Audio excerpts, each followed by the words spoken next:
Meeting में लोगों की जो समस्याएं हैं, जिसमें हैंडपंप गांव के अंदर जो हैं ये पिछले 2-3 महीने से हैंडपंप ख़राब हैं और इसकी जब शिकायत महकमे के पास जाती है तो महकमा कहता है जी कोई फाइल अप्रूवल के लिए सेक्रेट गई है और वहाँ से आई नहीं है, इसलिए अब कोई हैंडपंप रिपेयर नहीं कर सकते। पानी की दिक्कत बहुत ज़्यादा बढ़ रही है। शहर के अंदर वार्ड नंबर 3 में मीटिंग हो रही है, यहाँ पिछले 5 दिनों से पानी नहीं आया है। इसी तरीके से बिजली के कट्स बहुत ज़्यादा हैं। उधमपुर टाउन की अगर बात करें, इस टाउन के अंदर आप देखें कि किस तरीके से यहाँ पे टाउन को पिछले 3 साल से उखाड़ के रखा है कंपनी ने और पूरे तरीके से बर्बाद कर दिया हमारे शहर को इन्होंने। इसकी चर्चा यहाँ पे हुई है और अलग अलग मुद्दों के ऊपर चर्चा हुई है। जम्मू के साथ नाइंसाफ़ी है, उसके ऊपर चर्चा हुई है। अलग अलग हमारे लीडर्स हैं, उन्होंने अपनी अपनी बात की है। तो हम ये कहना चाहते हैं और प्रशासन को हम ये कहना चाहते हैं कि प्रशासन जिस तरीके से हमारे लोगों की समस्याओं को नज़रअंदाज कर रहा है तो प्रशासन को आने वाले समय में ये फेस करना पड़ेगा।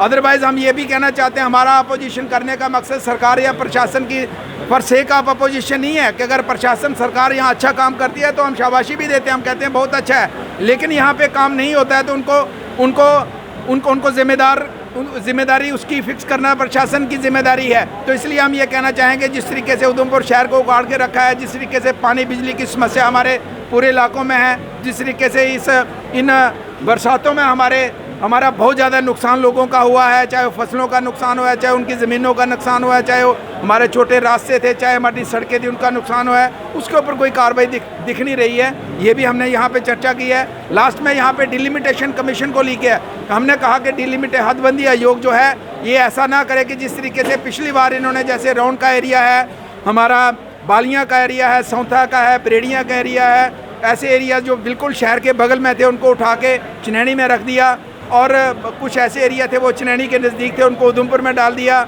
जैसे हम लांदर भमा की बात करें, हमने पिछली बार भी कहा था कि लांदर यहाँ से 20 पंचायतें क्रॉस करने के बाद लांदर और दंदोता की 2 पंचायतें उधमपुर के अंदर रख दी। उसके बाद और 10 पंचायतें क्रॉस करने के बाद आपका दंदोता वगैरह आता है जो रियासी में रख दिया।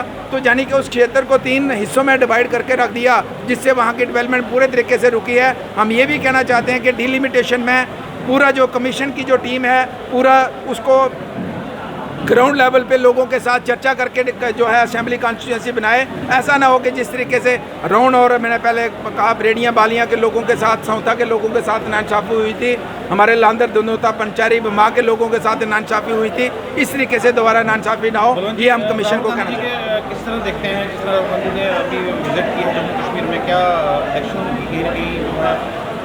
आने वाले हैं? देखिए, जिस तरीके से पॉलिटिकल पार्टीज़ एक्टिव हुई हैं, चाहे वो कांग्रेस पार्टी है, चाहे वो बीजेपी है, चाहे वो नेशनल कॉन्फ्रेंस या दूसरी पॉलिटिकल पार्टी है, एक्टिव हुई हैं, तो ये शो तो यही कर रहे हैं कि इलेक्शन होगा।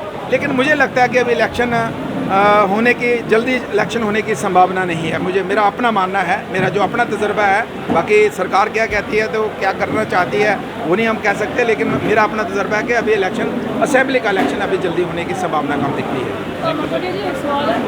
शहर में चर्चा बनी हुई कि